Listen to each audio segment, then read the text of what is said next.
What's up, everybody? Welcome to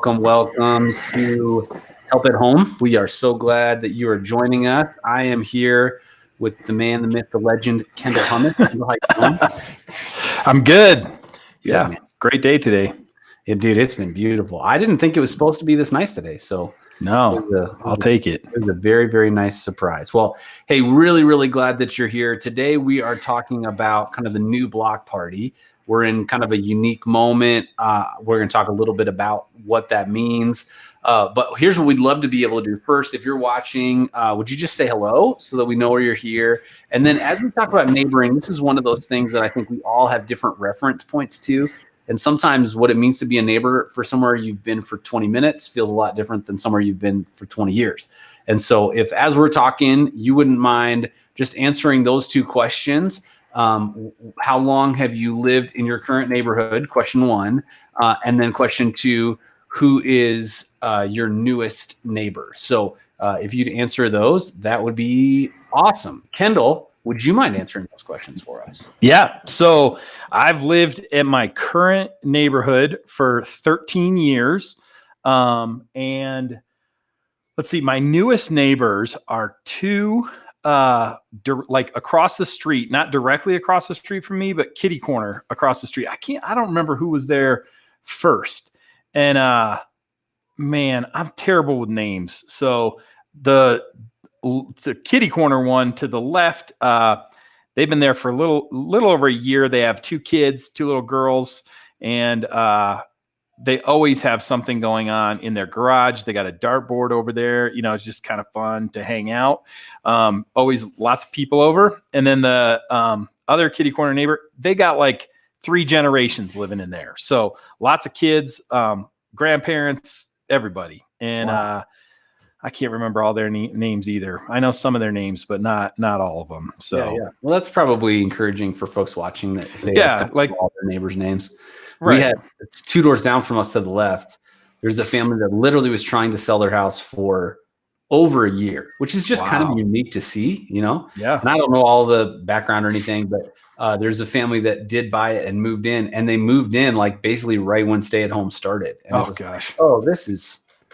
This is probably not a great look for you to get welcome to our neighborhood. So looking forward to being able to connect with them. And I think neighborhoods around us are funny. They're eclectic, way more so than you would expect. You got a bunch of young families, but lots of different stories and living situations and all that pretty stuff. Unique. What's that? I was going to say it's pretty unique. My neighbors on either side of me have been here the entire time I've lived here. They are original owners of the houses in 2002 when they were built. And almost everybody else has changed, but the 2 on either side of me have both been here the entire time I've been here. It's crazy. And if they moved in 2002, they paid $12 for those houses. Right, so. Right, exactly. That's crazy. We know some folks like around the corner and up the street from us that just moved, and they same deal. They were like, it was like the first house in any of this development.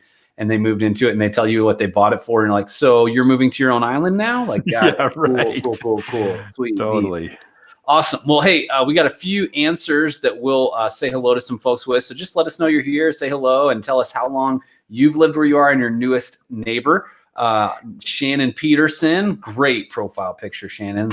Although, are you cutting off Greg's head there? I guess you guys can work that out. She says, hi, we moved into this neighborhood 11 years ago. My next door neighbors just listed their house, praying for the new family that will move in. Wow. Yeah, I can't imagine trying to buy or sell a house right now, but seems like it's still a thing, still happening. Yeah. So, there you go. And then Cassie said, hello, I've lived in my current neighborhood for 2 years. We don't really have any new neighbors. More of people moving out right now, honestly. And I think, obviously every neighborhood is different. It feels like some of our neighborhoods are like constantly filling, especially if you're in a newer development. And then, what does it look like to care well for neighbors that, remain, whether that's in an apartment building or in a neighborhood. So, thanks for joining us, guys. Really glad that you're here, and feel free to keep answering that question. I think it's just a good reference point. Sometimes I don't even think, if we're not paying attention, I think it's easy to like even forget, like, oh, there are other humans that live around me. Like, more of them have moved in. They are facing all of the same questions that I normally face when I move, and maybe I could help answer them. Like, what's a good dentist? Where should I go for fill in the blank? So Yeah. super, super helpful. Well, as we kind of dive in, Kendall, you want to talk to us a little bit about some of the tensions that we know this conversation sits and holds for people? Sure. I think this is an interesting time right now to even talk about neighboring, to talk about like who is in our neighborhood and kind of like what level we're comfortable with in our neighborhoods. How much are we willing to talk to the people around us? How much are we willing to interact with them? And it's become kind of these triggering comments, even like when you say the word social distancing, some people are like, oh, I can't believe you just talked about social distancing, or even like, the responsibility that we have or don't feel like we have. And I just wanted to kind of point out as we start, there's like this whole spectrum on which people might fall. And we kind of joked around, there's people out there that are like literally licking handrails, like no masks for me. I'm good. I'm going to be totally fine. And then there's people out there that wish that they could and everyone else would wear a hazmat suit everywhere, even when they're in their own homes, just to protect in their themselves. basement. Yes. Like live in an incubation. Yeah. No matter what. So we want to figure out like, how can we connect together, as we all have kind of we all fall in different places on that spectrum. We all have kind of different perspectives of this. Like, what are some ways that we can still engage with our neighbors so that, they feel comfortable, so that we feel comfortable in all of these things? Because even if we feel one way, our neighbors might feel totally different than we do. So, yeah. Well, and I think neighboring is like such a cool opportunity for us to fly above politics, right? Because so often when it's like social media or it's like a family,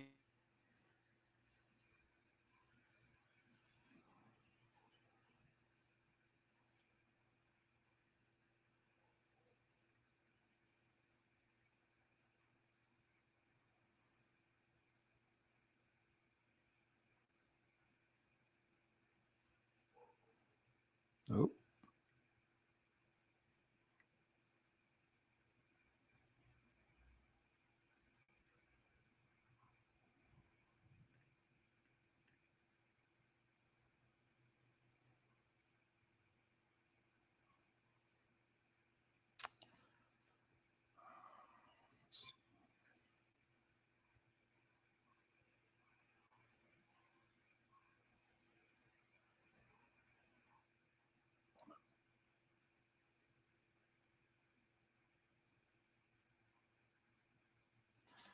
Did we lose Phil? Or did we lose me?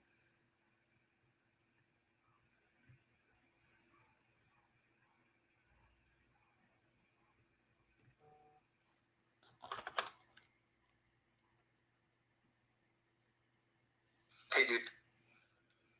I think that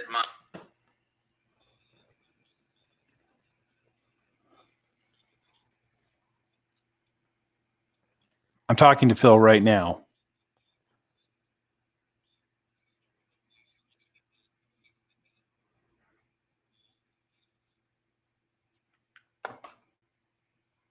Okay, so we lost Phil. I'm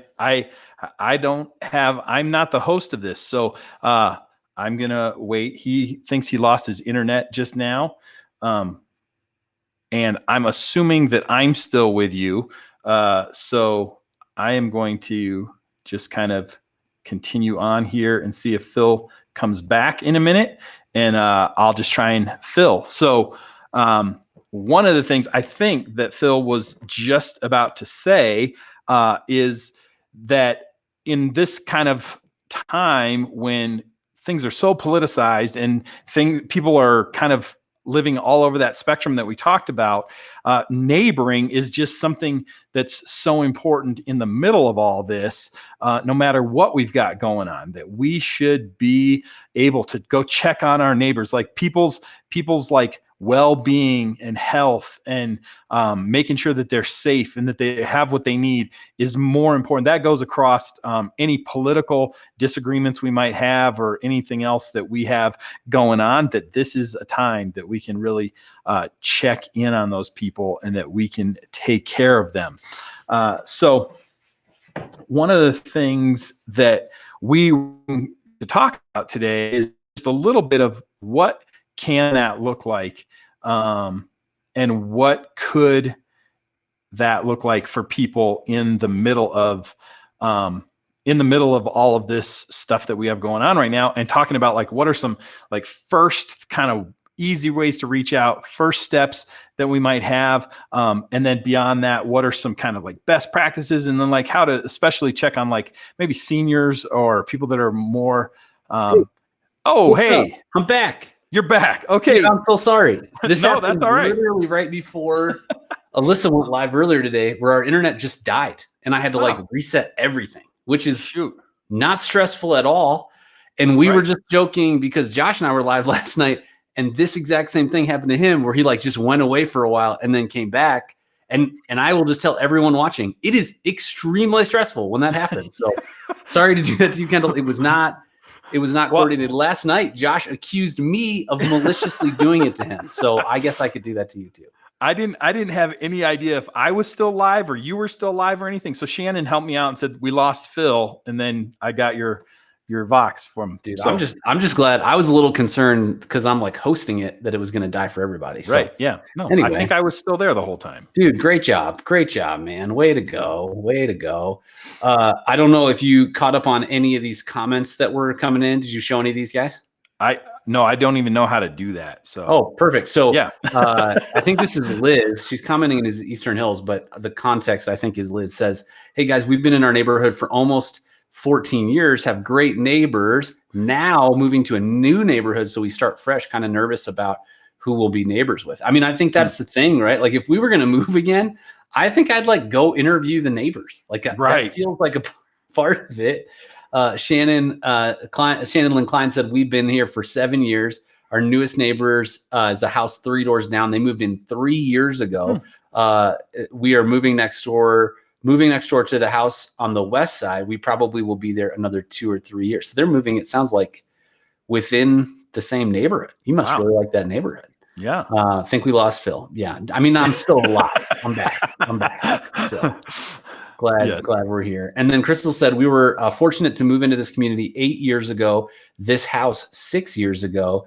We had a family move in last week across the street. That's awesome.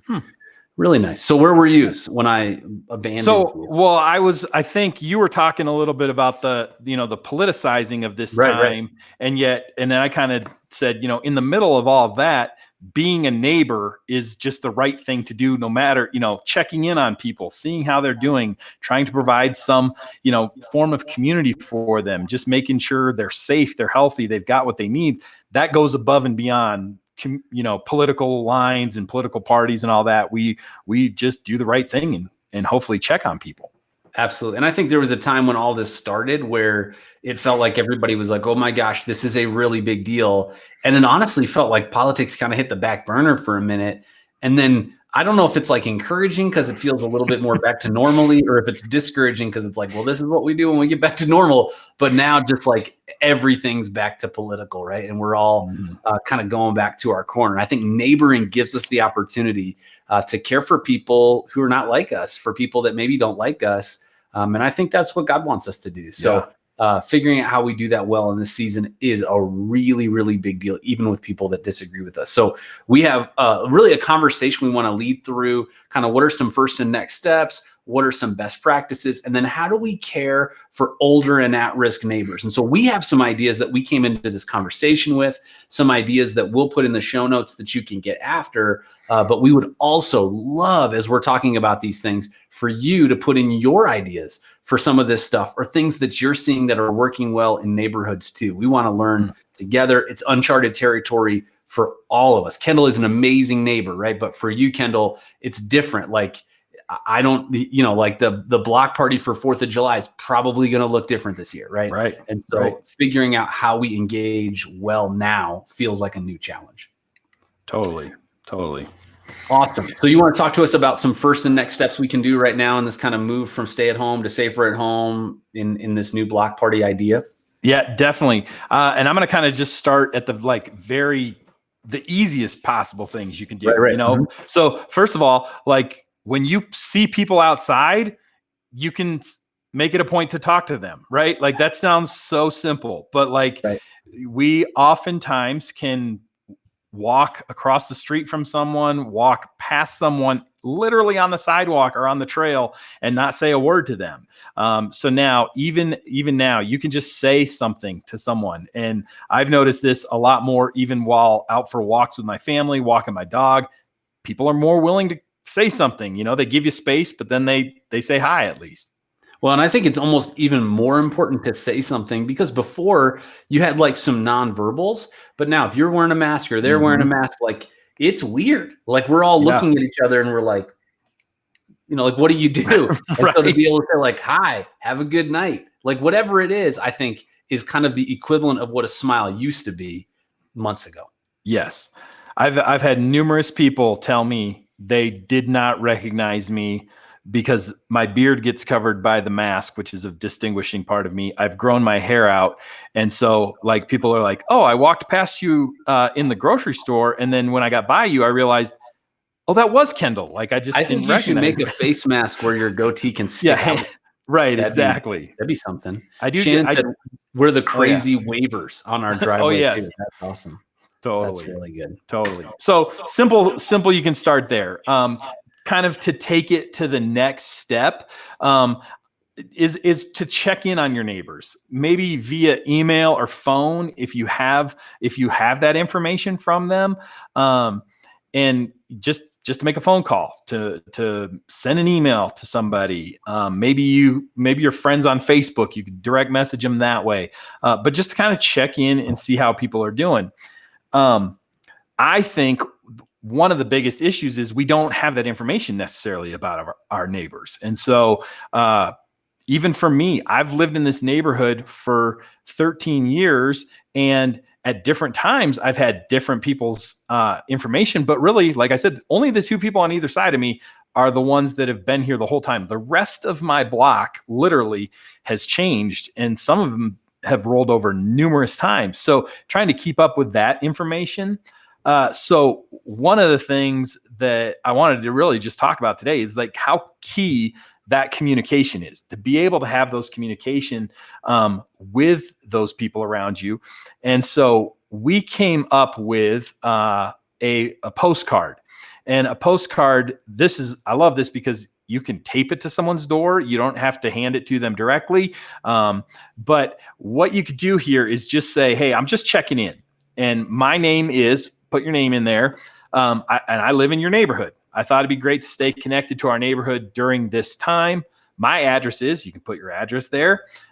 Check out our neighborhood Facebook group. If your neighborhood has a Facebook group, put that in there. Then maybe they can get to know some other people in the neighborhood. If your neighborhood doesn't have a Facebook group, start one. That's what I did. We didn't have a Facebook group for my little 84 neighbors right around here. So we started a Facebook group. My phone number is this. Feel free to reach out anytime. Text me the word join. And if you want to join a neighborhood text group or chat, so maybe somebody who's like, oh, I want to be kind of kept up to speed, you could run a neighborhood text group or chat that way. And then, just wanted to introduce myself, my family, let you know that if you ever need anything, we're here for you. Get in contact. And I know for some people, this is probably like, I do not want anyone to have this information about me. But, they kind of already know where you live if they're your immediate neighbors. And I'm not saying you have to hand this out to, 100 people around you, even just the 5 or 6 that live really, really close to you. You could give them this information, and it will be a way for you to stay in contact with them. Hopefully they text you. Hopefully they follow up some way. You can basically give this to them and ask them to reach out to you. Yeah. Well, and I think what's so helpful, right, is if even if we're like, I'm not ready to like dive into 84 neighbors like Kendall's talking about, just start with what you are comfortable with. All this stuff will be available in the show notes afterwards. But one of the tools that we've talked about just even as a church before that came from a book called The Art of Neighboring is actually a tool for figuring out who your neighbors are. And so this chart right here, the house in the middle kind of represents you. And then the houses around it, it basically is just a chart for you to fill out. Hey, do you know everyone's name in the houses around you? Do you have their information? And so even if you just go like, hey, I don't even have all of those like houses around me, like, cool, just fill out the ones you do. And maybe if it's a text thread or a Facebook group, or even just having a chain email, just something in this time that you can be somebody that helps neighbors right now. Yeah. That's the thing. Like when I say I don't know the names of those people kitty corner from me, I've had that chart in the past where I have known their names. Those people moved out, time for a new chart, and really the hard part is if you've gotten to know some people and you've seen them around and you've kind of like, hey, buddied them the whole time, now to try and get their names, but at some point you just get them. You just say, hey, you know what? I cannot remember your name. I'm so sorry. And oftentimes they're like, oh yeah, what was your name again too? Like they don't remember yours either. So absolutely. Just be uncomfortable. Like, all of our neighbors get that. Like nobody feels like, how do you not know? Literally the guy next to me, I mean, I know his first name, but I don't know their circumstances as much as I should. There was like a wine cooler, a really big wine cooler that got delivered to my driveway. But it was for them. And it was just delivered to the wrong address. So he gets home and we like carry it over together. And it was really heavy. And we get it into his garage and like he gives me a hug. And I'm like asking him very basic questions after that. And he was not like, oh my gosh, I just gave you a hug and you didn't know this stuff about my situation. So I think our neighbors are going to be more gracious about this than we think they are. Yeah. And if their stuff gets delivered to your driveway, you can check their name. But that's the thing that gets delivered. Look at that. Life hack. That's good. That is good. That is very good.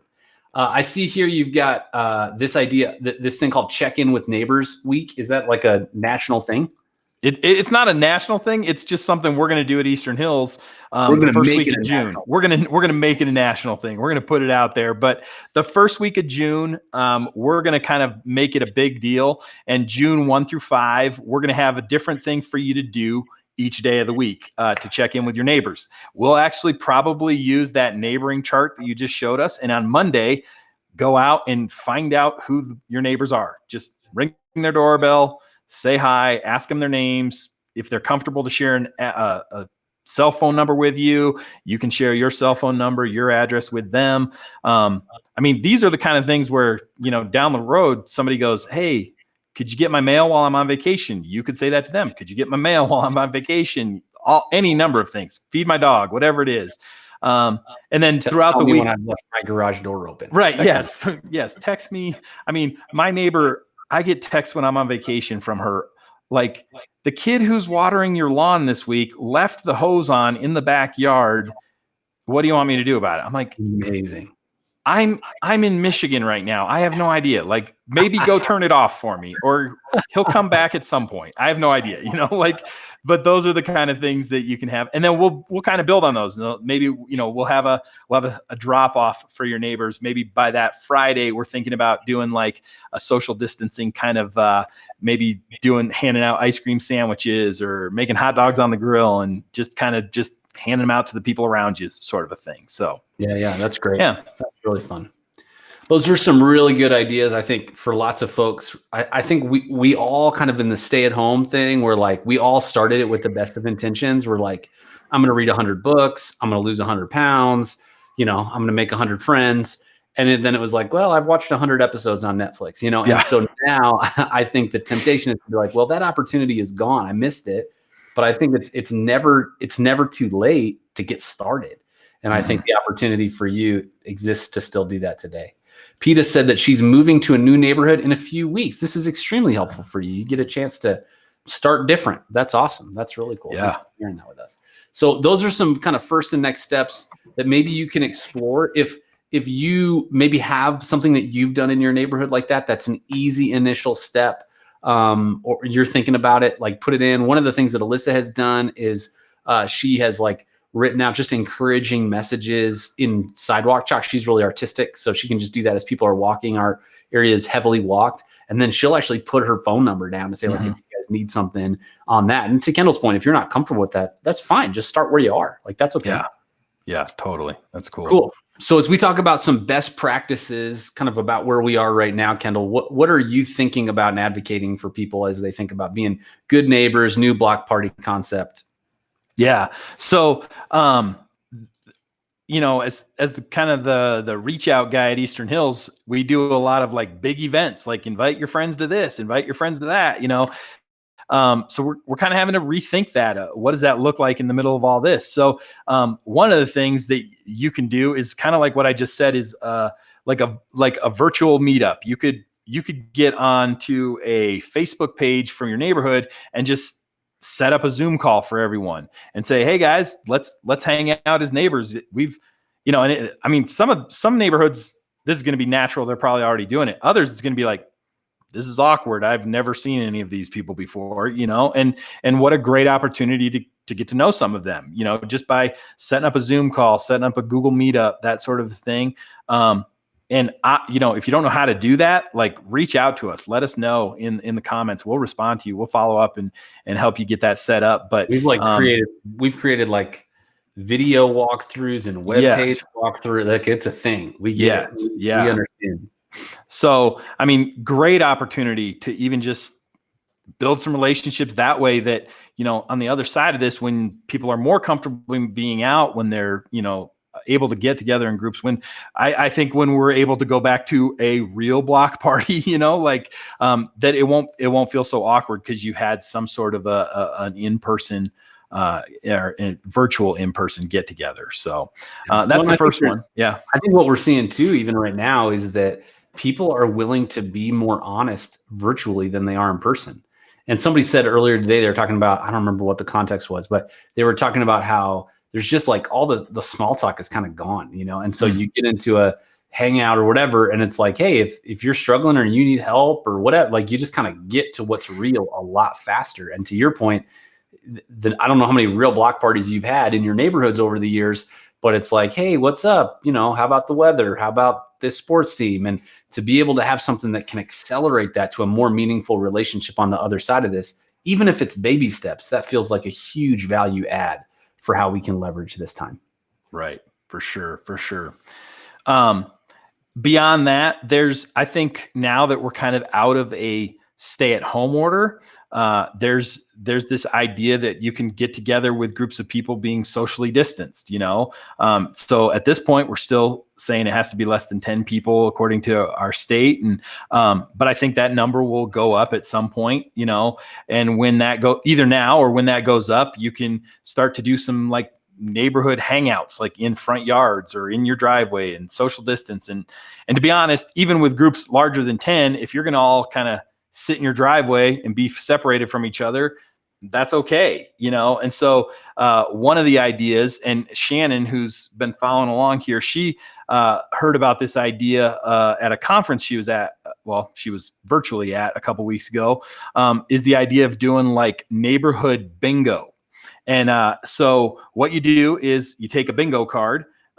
You basically write out on the bingo card when this is going to happen, invite your name and use the bingo card as an invitation, and then go and put it on your neighbor's door or put it on their, inside their little, like the screen door, and let them know we're going to play neighborhood bingo. And then when the time comes, you go out on your driveway, you can tell people, bring out your own snacks, bring a drink, bring out your barbecue. Let's do whatever you want, but we're all going to hang out in our driveways, and then we'll spin and call bingo from where we're playing. And so that idea, I'm really not happy because I ordered thousands of bingo cards that I'm going to put into 20 packs up at the church, and I'm going to put them out so that people can pick them up, and you can put them and hand them out to 20 neighbors, 10 neighbors around you, 2 cards each, something like that, and play bingo together. They did not come in because Amazon Prime means nothing right now. So 2-day shipping is just a lie. It's more like 2-week shipping for these bingo cards. I think what they're saying is they're prioritizing essential things. Right. Maybe my bingo cards weren't that essential, but I was excited to tell everyone, go pick them up. So we'll have to let you know when they come in. But the idea that you could do kind of a neighborhood bingo. Oh, yes. Then Shannon just said, and you have to have prizes. So yeah. That's so good. So just a simple prize, a gift. You could give a random, gift card to a neighborhood local business or something like that. But and then along with that, just any other thing you might think of. I'm sure there's people, respond in the chat if you've had a great idea of, even something that you could do in your neighborhood, in your cul-de-sac, on your street. That's awesome.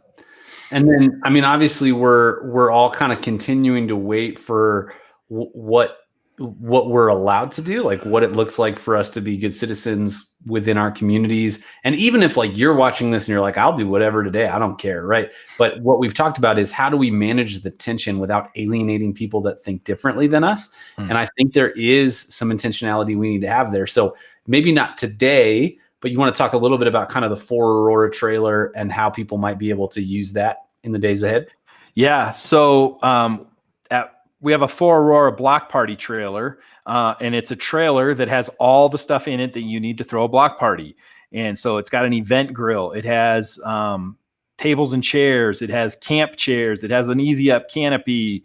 It has a bouncy house. It's got all of that stuff. And so you can go and reserve that right now. And actually, to be honest, if somebody wanted to reserve it right now because they needed an extra large grill or something like that, we're not going to put the bouncy house into it because it's not a good idea to put a bunch of kids in a bouncy house right now. Right. But, Hard to socially yes, hard to socially distance in a bouncy house. But you could even reserve that right now, and then kind of as things change, we'll have that more available. But it's an opportunity for you to do something like that.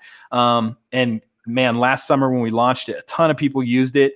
And it was great. And I think it will be a thing that you can use with some social distancing or whatever that people feel comfortable with in the future. And so it can be a really cool thing that people use. So yeah, that's great. That's great.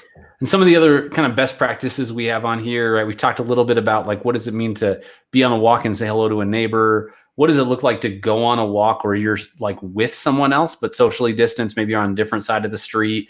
Alyssa did that with a friend. That was like one of her celebrations when stay at home was lifted, to be able to go do that with a friend. And they were, probably talking louder than they would normally talk because they were at a distance. But I think as fun and incredible as technology has been to let us be connected, the opportunities for us to connect in a way with like a human being that's not on a screen is remarkable. Like I've said to people after all this is over, like I was an introvert and not a hugger. I might be an extroverted hugger after all this. Well, come on. We'll see. Yeah, right. But I've even said that, like there's a lot of times when, the neighbor would pull in or I would pull into my garage and be like, I've had too much people today. Now it's like, is anyone out here? Does anyone want to talk? Like I'll yell around looking for right. Like, oh, please tell me someone's outside. I need to talk to somebody. So that's amazing. Well, and there's some fun stuff. So you have on here kind of neighborhood online webinars. If somebody's, like a, authority or somebody that's thoughtful, somebody that might have helpful content that you could do something like that through Zoom. Or there's so many games that are like Zoom based games now that you can play and just like share your screen and do trivia or do kind of silly games. It doesn't just have to be a whole bunch of people looking at each other like, well, what do we talk about now? You can share some of the same activities that you could even just having a physical gathering. So yeah. Those are fun to get together and do a Kahoot game or Jackbox TV, bunch of stuff like that. And the cool thing is someone doesn't even, they could even be doing it without being able to see the main screen because it all happens on their device, and you could just kind of update them as it works if they can't figure out the technology or that sort of thing. So yeah, absolutely. Cool. Hey, Shannon said, if you have kids, register for eHills at Home Bible Sports Camp and invite neighborhood kids to participate in their yard too. And that's really something that's been awesome that our family team has been creating, right? To Kendall's point, like we're a pretty big church and we do big things. And so when it was like, hey, so I don't think probably sports camp's going to look the same. How do we do it in a way that still allows it to be fun for kids and families and build relationships with people around you? And even if, to Shannon's point, it's like you register, you get all the stuff you need, and like you have little neighborhood kids that are in their yard across the way doing the same stuff. It could just be a break in the routine of what you've been doing. It could be exactly what you guys need. So thanks for that reminder, Shannon. You can find out more at ehills.org to sign up for that. Yeah, so good. So good. And then lastly, we have caring for older and at-risk neighbors. Obviously, this is a very different conversation, right? This is, when we go from stay at home to safer at home, I think for a lot of us, if you're younger, if you're healthier, you're beginning to kind of venture out and think about this. If you are somebody who is immunocompromised or you're somebody who is at risk, maybe you're older. My mom, I think about this for my mom who's a widow and has basically just been kind of living at home by herself for a long time. It is a really lonely moment for that group of people. And so what are some ways, Kendall, that we can care for older and at-risk neighbors? Yeah, I think one of the things to be aware of, and I'll just say this: when you're doing any of these things, where you're going to go knock on your neighbor's door, when you're going to go interact with them, kind of no matter how you feel about it, if you wear a mask or you wear a mask and gloves, it will make them feel more comfortable. And so, if you want somebody to open a door or you want to have a conversation with them, and for most people, they have a screen door or a security door. So once they've opened a door and you have the ability to check in on them, then, back up a little bit, keep your mask on, make sure they can hear you. But then you have the opportunity to introduce yourself and just check in. And some of this, from if you've lived in the neighborhood for a while, you know where the older folks in your neighborhood live. Some of it is with people that are maybe have really bad asthma, they're immune compromised, they've had a transplant of some sort. We might not know those things, but are there neighbors that you just haven't seen, for a while? And that you normally do see. My neighbor up at the top of the cul-de-sac, she's a nurse and works night shift. So we literally never see her. And all of a sudden, one of the weeks when this first started, it snowed, and I was like, you know what? She's probably still at work. Her driveway was still covered. I shoveled her driveway, and to those kind of things, I'm not going to check in on her because I know she works, but the ones you see normally out all the time and now they're not, might be worth a check-in for those people. And so, that can be super helpful. One of the things we said is, just to help them with technology. My grandma is in a nursing facility that's not allowing visitors now or anything. She can't figure out FaceTime or that sort of thing. But when the staff goes into her room, they do it about once a week. They allow her to FaceTime with my mom. Then, they bring in an iPad, they show her how to do it.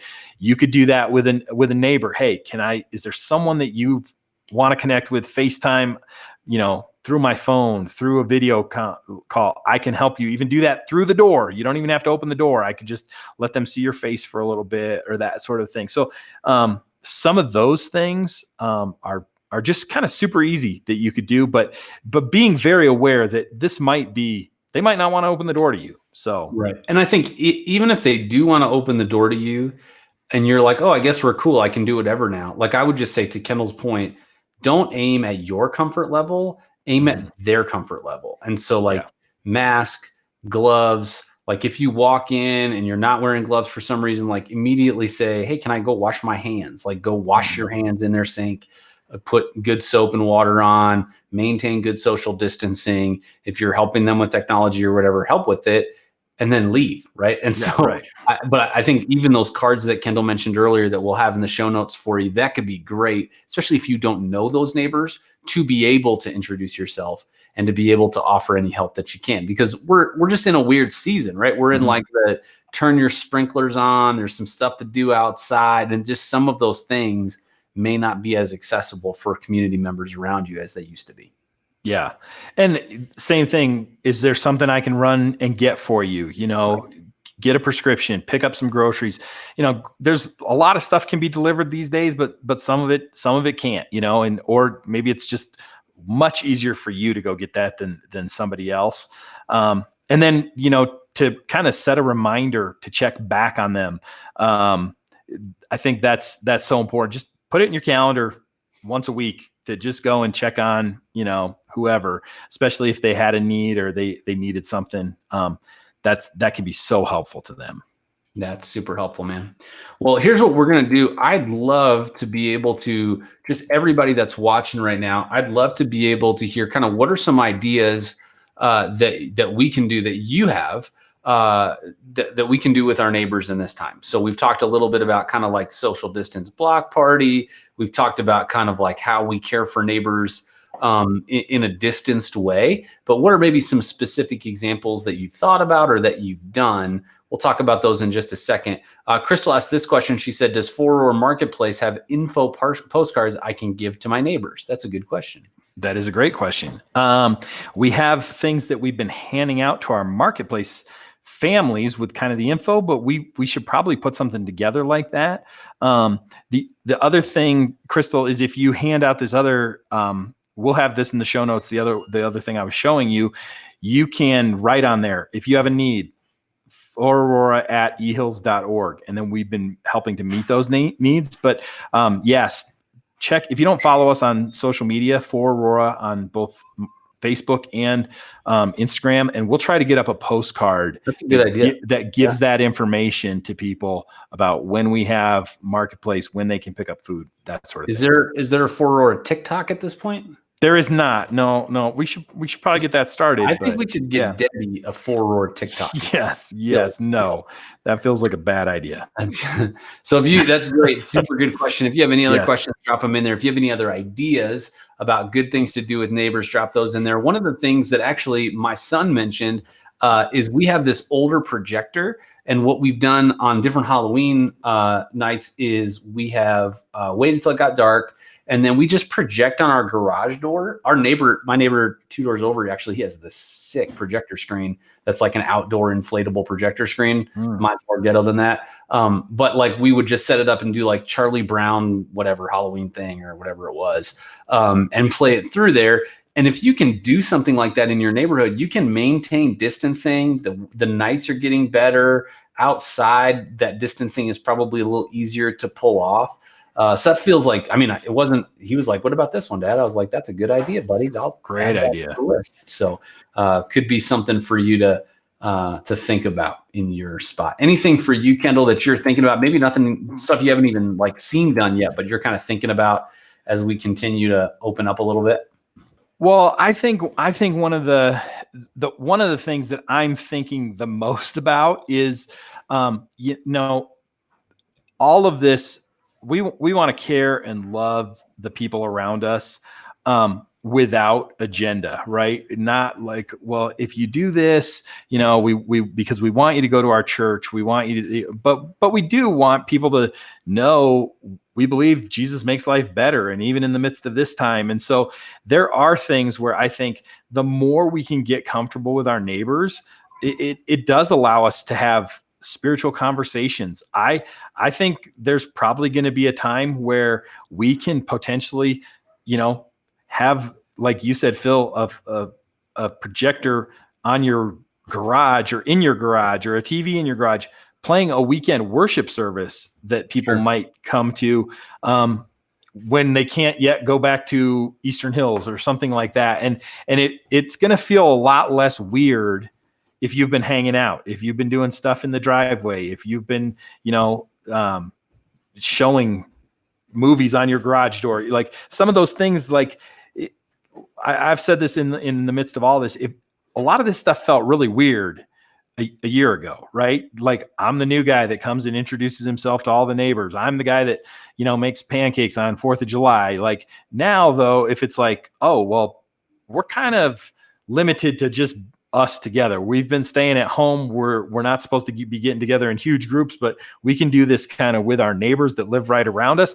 I feel like some things that felt really weird might not feel as weird, sharing a barbecue out in front of your house, where people just sit down and sit 6 feet apart, eating their burger and sitting by a fire pit. Those things are going to feel less weird as the world kind of has gotten a little bit smaller. So some of the things that I think about are those, like, how do you do that? Having spiritual conversations with people, potentially inviting them to your house church that meets in your garage while you watch church. So, dude, that's so good. And I think, some of the stuff we talk about, even just in terms of language, is what does it look like? We talk about key 3 relationships, right? Who are 3 people that God's placed on your heart? And we talk about the language of like, hey, how do you pray for them? And whether they're a Christian or not, like, I think everybody's like, man, I'll take some prayer right now. Let's go. Right. How do you invest in them? Like, and I think that's what good neighbors do. We add value and care for one another. And then how do you invite them? And really, what does it mean to invite them? That doesn't just mean invite them to Christmas and Easter. That means invite them into your life. And to Kendall's point, I think when we've built a bridge of relationship by inviting them into our life, that if there is a time to invite them to an event or invite them to something that you're doing that is a more spiritual event, like, it makes sense to them. They know you. And here's the thing that I think makes most sense. They know you're not crazy. And so it's like, hey, I'm not sure I'm in for what you're in about. Like, sounds good. But like, you and I have grilled together. We've hung out together. That like, our relationship is not conditional upon you agreeing with me. It's okay that you don't. And so I think the more we can do that, the healthier those conversations and relationships are, not just through this, but on the other side of it. Yeah. Yeah. And it's been interesting. There's been people that have told me, like, my neighbors have come and checked on me, and I felt bad. I should have checked on them. And you're like, yes, like, it's the thing when we have that too, where people come up to me and they go, someone said, hey, can I go to church with you?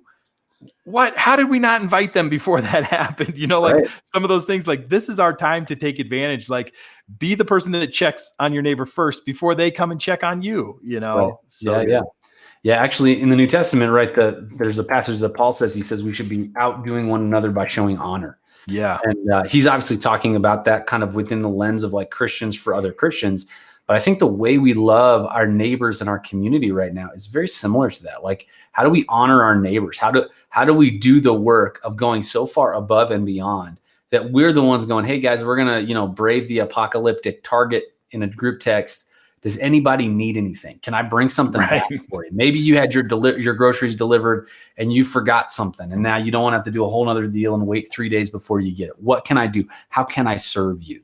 And I think the better we are as neighbors with that, the better our neighborhoods are. And so you get to be a part of that in yours too.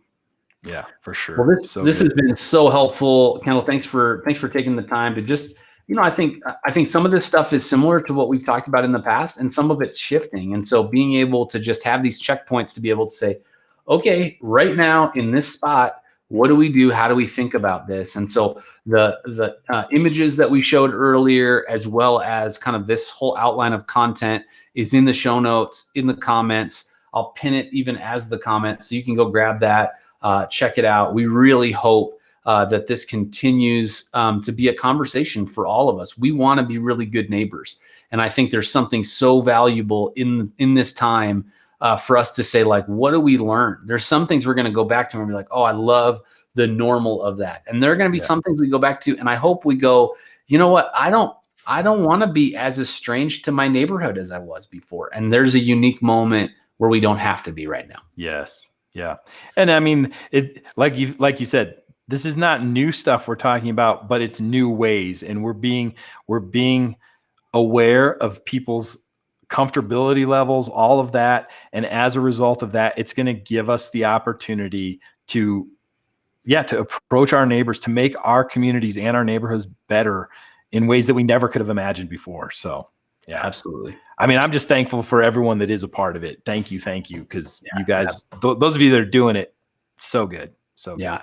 And we've already kind of talked about this. We kind of plug this often at Eastern Hills, right? We are doing a lot of work through an initiative that got started for us a couple of years ago through Kendall's leadership called For Aurora. And so if you have a need, know someone who has a need, or you want to help meet a need, there are lots of ways to do that, whether that's marketplace donations or marketplace volunteering or serving in some other capacity. Feel free to kind of leverage that. That's a great postcard idea, Crystal. We'll work to get that up. But I think our hope is that kind of whatever this looks like in 30 days, whatever this looks like in 60 days, that we show ourselves to be the kind of neighbors that really care for our community. Because what we think is, if Jesus was here, he'd be the best neighbor. And what we hear over and over again is that as followers of Jesus, we get to be Jesus' ambassador in our neighborhoods. And so it's a great opportunity to do that. Well, thanks so much, Kendall. Thanks, everybody, for bearing with us in my technical difficulties. I'm glad we didn't have any more of those. If you have questions, you can continue to put them in the comments. We'll keep checking back on this and answering those as they come in. And until next time, when we have another Help at Home session, we will see you then.